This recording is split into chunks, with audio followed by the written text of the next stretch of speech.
Yo, yo, yo, what is up, ladies and gentlemen? It is your boy, the franchise player, Double B Bad Blood, once again here at BodySlam.net on the Roundtable Pro Wrestling Podcast. And today, man, I got your boy from New Japan Pro Wrestling, Karl Fredericks. Karl, what is up, brother? What's going on, man? I'm sorry. I'm very impressed with the intro that I just saw flash across my screen. That was wild. That's the way to do it. I like that. Oh, man, Good, man. How are you doing? Oh, man, it's another day, man. You know, things are going on in the world of professional wrestling, man. And just, Stay man, off your phone. yeah, it's like if you work for the WWE, if your phone rings, don't answer it. Don't answer it. Don't look at text messages, none of that shit. Man. Yeah. Oh man, so what's good with you, man? What is going on with you? What's life like right now with you? Man, I'm coming off about a month-long break now since my last show was with West Coast Pro Wrestling, December 10th or 9th, somewhere around there. Next week, we are headed to Washington, to Seattle for the New Beginning tour of New Japan. Oh, so I've had about a month off, which I genuinely needed for some nagging injuries here and there that were getting to a point. So I've actually healed up and recovered and been like kind of back to regular going hard in the gym and things like that. And I'm feeling really good. I'm on day 6 with no tobacco, and it's actually been very easy. It was one of my New Year's resolutions. It's actually not been bad, except for the fact that I don't know how to chew gum apparently, because that's what at the gym I chew gum now. Mm-hmm. The amount of times I'm literally 6 for 6 this week on biting my tongue, like hard, like. Ooh. So I'm trying to figure that out, but yeah, man, I'm feeling good. You know, I feel you on that because I used to smoke. Habits I'm implementing, and the year's off to a good start. I used to smoke back in the day, and I got in the habit of chewing gum, and that's how I broke the habit. But just like you say you're 6 days off tobacco. I gotta admit, I fell off the wagon. I was addicted to like Red Bulls, like really bad. Like I'm drinking like 2, 3, 4 of them a day. Like any energy drink. Yeah, so I stopped drinking them, and I like literally do 342 days, no energy drink. And then one day I was like, "Fuck, I'm tired." And I grabbed a Red Bull, and I'm like, "I'm falling off the wagon." Crack, just drank it. That's why I mean, 340. You almost went an entire year. That's nuts. I tried, man. It was so hard, And then my people will come in and be like, because I used to be that frequent too. You know, be like pre-workout at some point during the day, a Monster some point during the day, a coffee at some point during the day. Now, unless I really need to, like, energy drink is like last resort.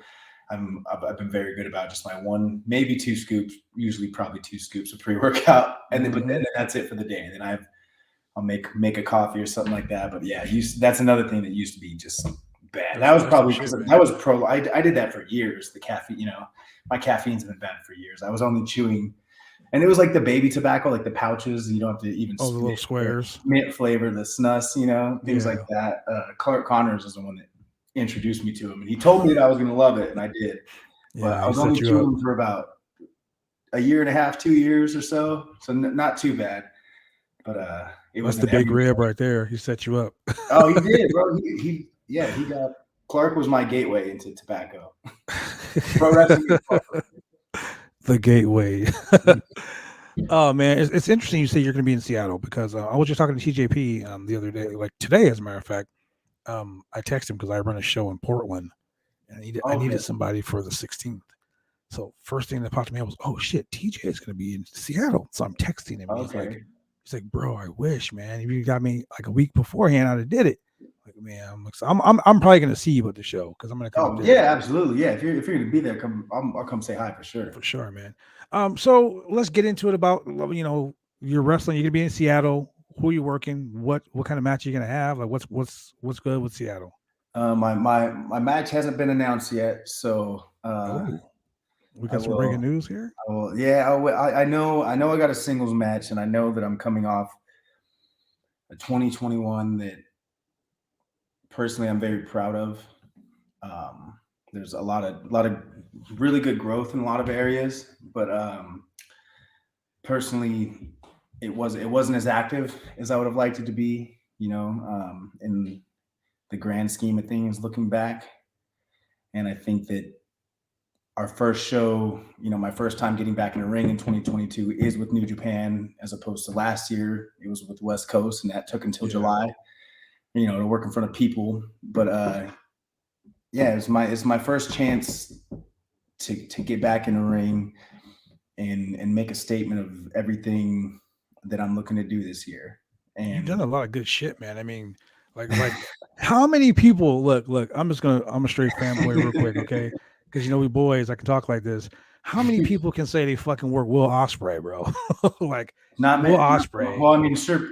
I mean, a good handful, but you definitely have to earn Yeah. that I mean, you spot. work my boy TJ and Will too. So I mean, I mean, I'll tell you, TJ is a wrestling thesaurus, man. That guy is. I've known him ever since he was like. I known him since the day he started in the industry, Oh and to wow, watch him grow the way he has grown, bro. Like have matches like that, him and Rocky.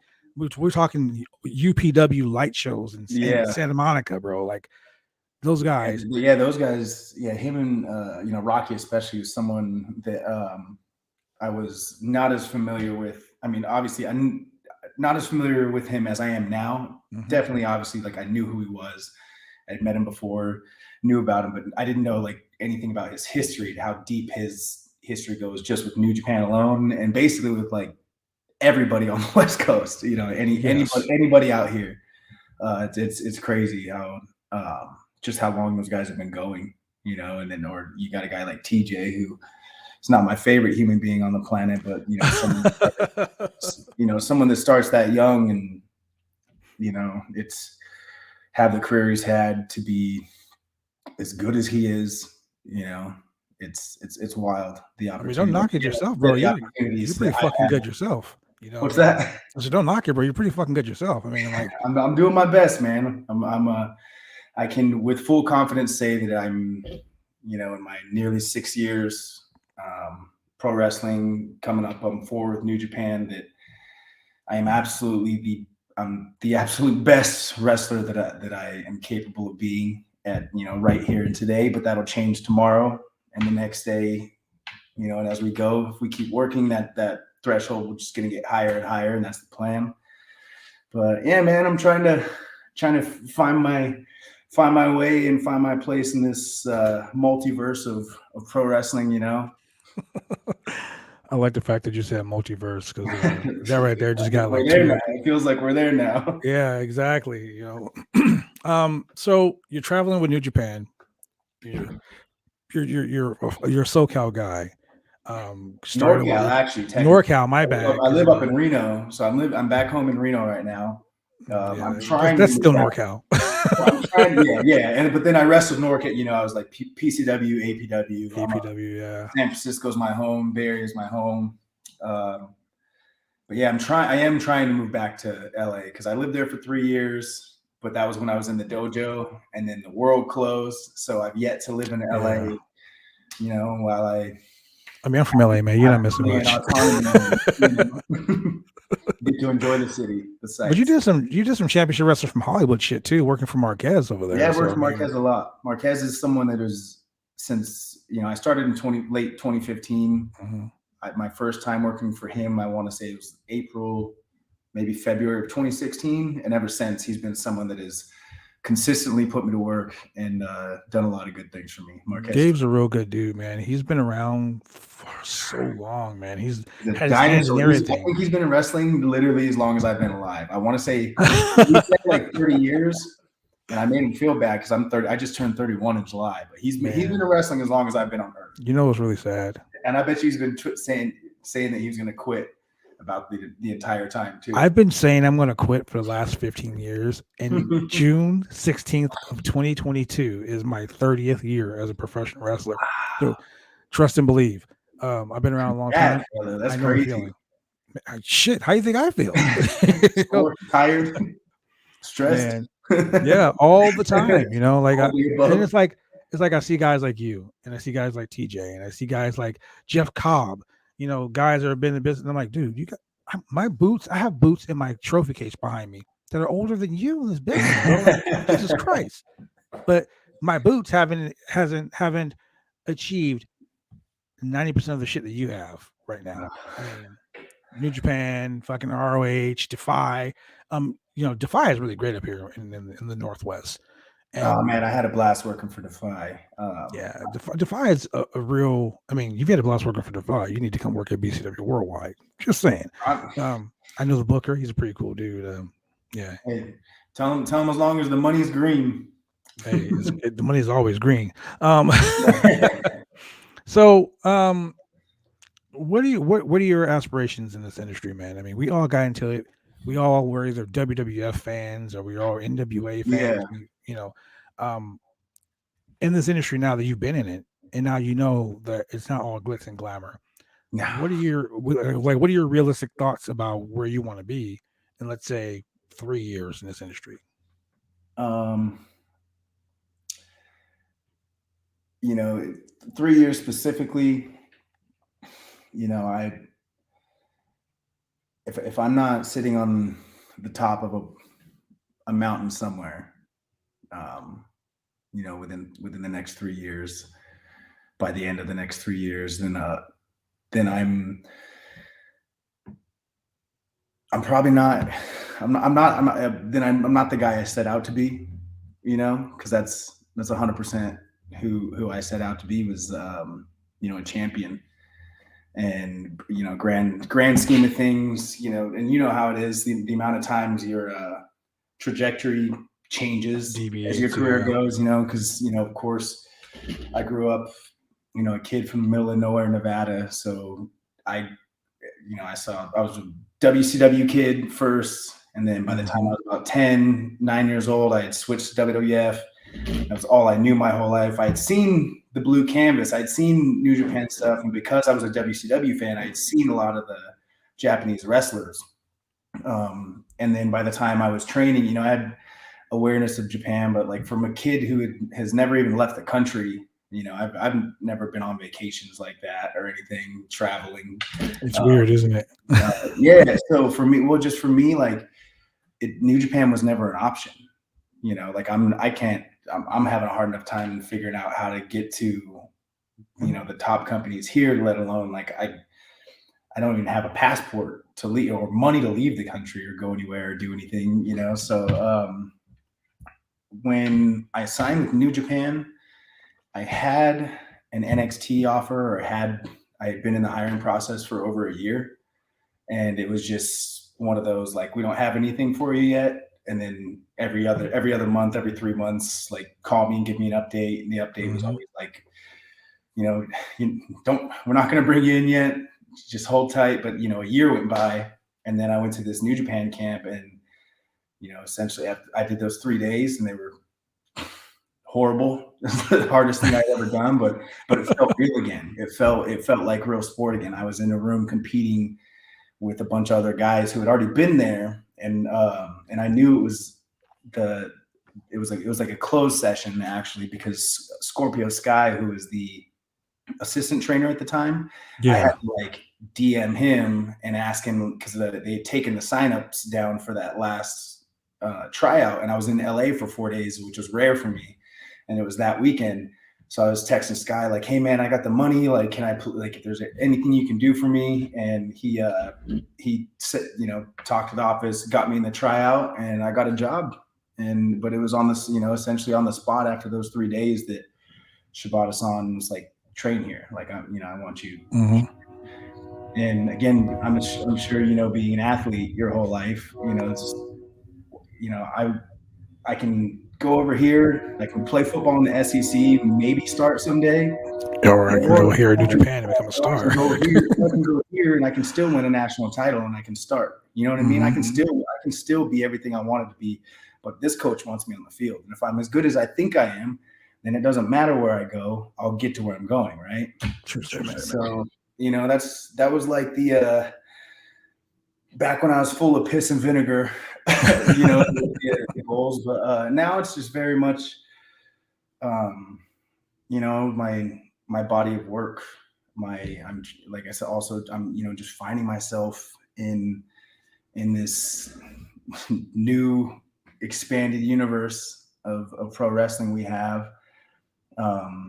I've got the opportunity to work guys like Will Ospreay, TJP, and eventually I'll go back to Japan, and there's an entire roster of legends and future legends for me to wrestle. And it's just important for me first and foremost to have the respect of my peers, you know, and the dudes I look up to that are active wrestling now, past, present, you know, I want the boys. You know, I just want respect, you know. Isn't it weird?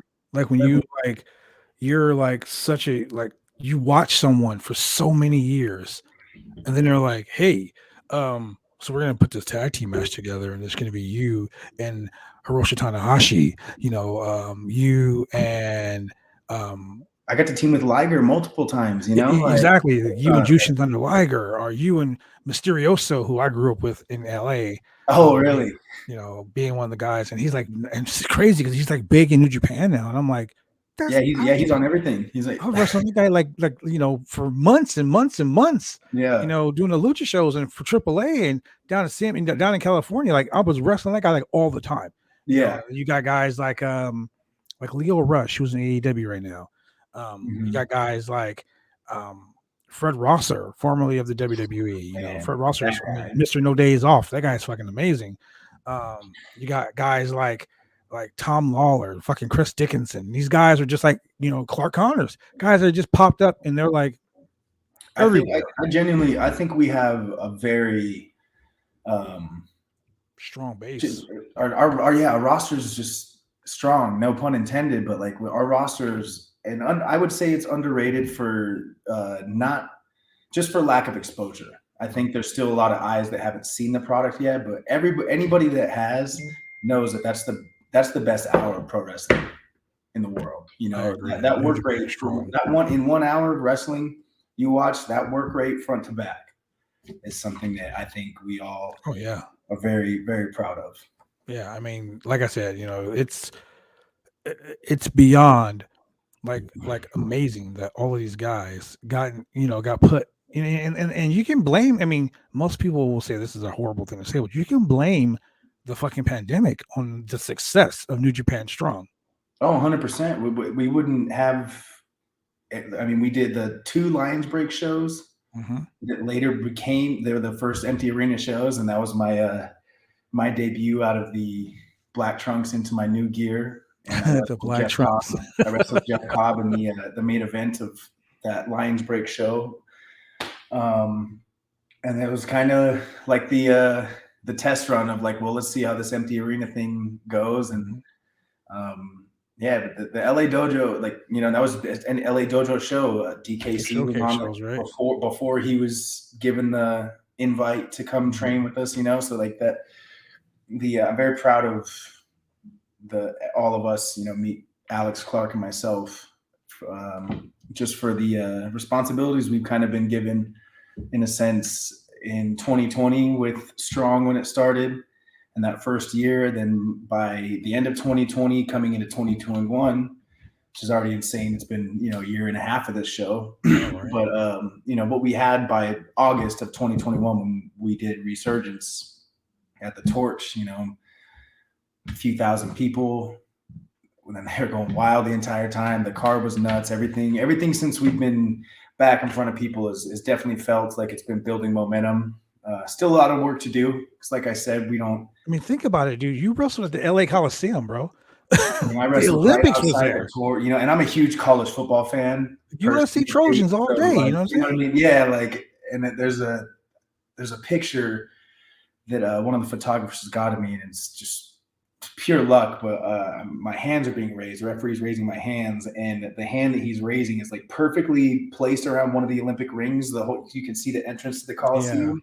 And it looks like I'm like holding it. It's crazy, but yeah, I mean, that alone, even just in the 6 months that we had started again, you know, we did the LA Coliseum. We're back in the ECW arena. I got to do your call again with Rev Pro in November, and someday I know we'll you know, but hopefully by the time we circle back to Madison Square Garden, that's. That and like Arena Mexico is another one. But I've done the Tokyo Dome, not a singles match. Obviously, there's so much more to do there. But I've wrestled there. Wrestled in the Tokyo Dome, Cow Palace. I've been in the building at MSG, but I've wrestled twice at the Cow Palace. The Cow Palace, dude. I wrestled a Wrestle Fan Fest show there. It Oh, was like okay. it was fucking an awesome show. Everyone and their mom was on that show, like from Really? MMA guys to fucking Love it. boxers. It was the craziest show I've ever been on. It was like 3 days, Really? Oh, and it was an actual like it was called festival. Fan Fest, yeah. Oh, Um, and sitting myself and my tag team partner and Crime Time and Virgil were all sitting at a fucking desk doing the high spots autograph signing, right? okay. And you got the Pit Bulls from ECW right there, and you got the Dudley Boys right there, and you got the Warlord and Barbarian right there, and I'm like, dude, like, wow.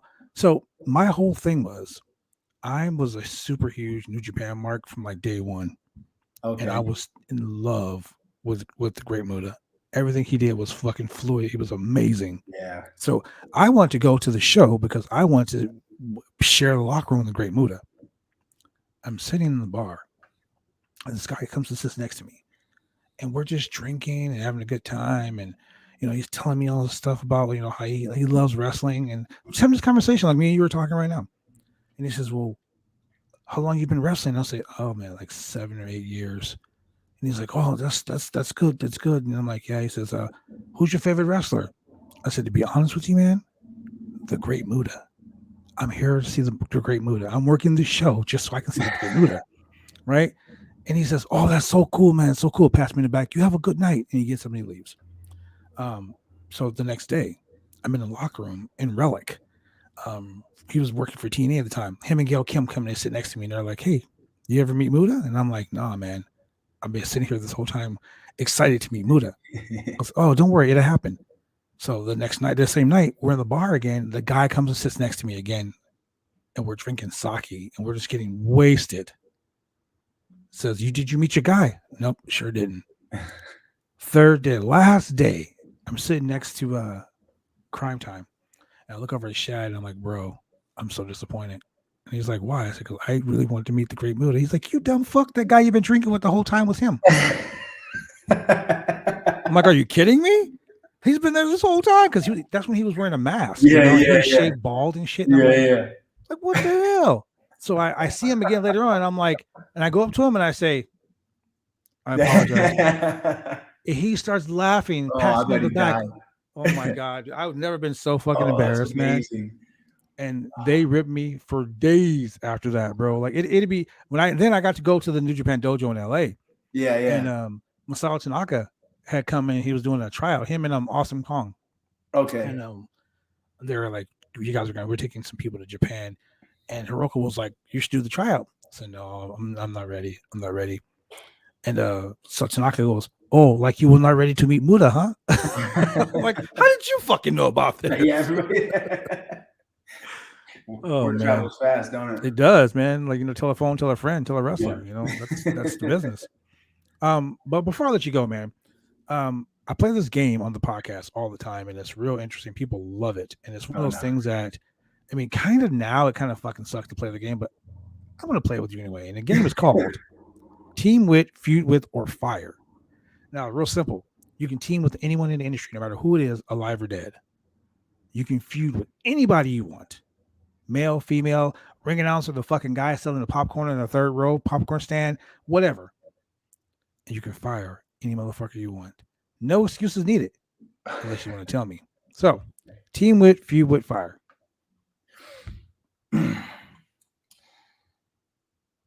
You know what? I've never got to team with Reno Scum. Not that I can. I don't think. Really?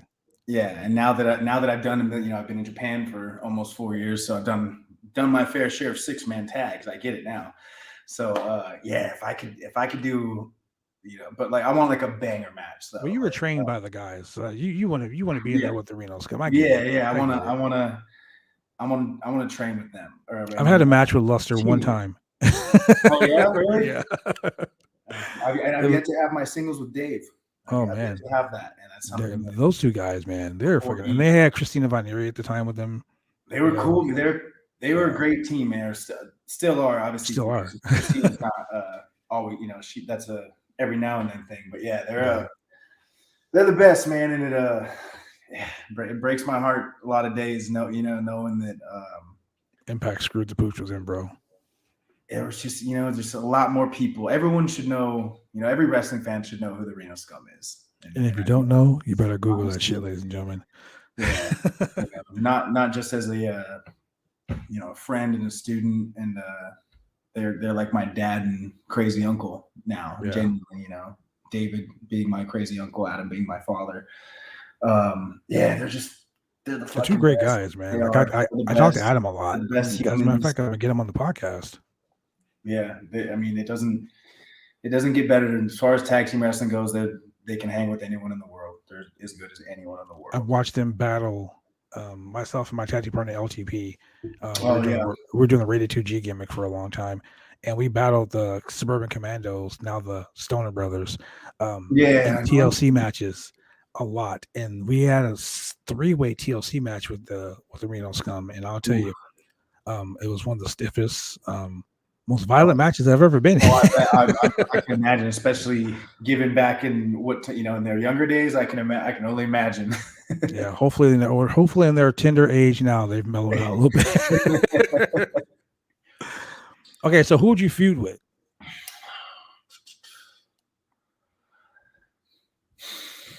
You know who I would love to feud with, and I'm 0-2, but that was as a new, fairly green independent on the rise, young boy. But I've had 2 matches that I'm even now to this day, one of the few matches I can look back on and not like want to vomit too much. Plenty of stuff that I hate, but I also they're very proud of these matches. But Jacob Fatu. Oh, and I'm 0-2. I dropped a title to him in front of 3,000 people with the Cow Palace. It was very you're trying to get in a bittersweet moment. Yeah. I need, you know what I mean? I'm ready. You know what I mean? I think I'm ready to. I think I can get one, and if I can get one, then that means he's going to want a match back. You know what I mean? If he gets that, then I'm going to want another one, and that's how it's going to be. But I'm ready to make that happen, hopefully. So right here on the podcast, right here, right now, this minute, January 6th, when we're recording this podcast, I want you to give me a 1-minute promo on why you want to fight Jacob Fatu and why you think you will beat him. Tell me when you're ready. Go. Jacob Fatu is the only person I can think of. I got 2 from back when I came up, but since I've been in this game, I started here 2015, and I was on the rise with guys like Brody King, Jake Atlas, Jungle Boy, Jacob Fatu. Then there was me. I was in this group of guys, and I feel like out of the entire group, I've been the one that's kind of ignored the most. And I'd say the biggest and baddest out of this entire group right now is Jacob Fatu. And I've been around the world and back again now. I've been through the New Japan Dojo, let alone the LA Dojo under Katsuyori Shibata. And that's something that just about nobody in this business can do. I've seen hundreds of kids come through and try to make it, and they can't. So now more than ever, I'm ready to take down the biggest dog in the fight and prove that I'm the best of this crop, that I'm the guy, and I was always going to be.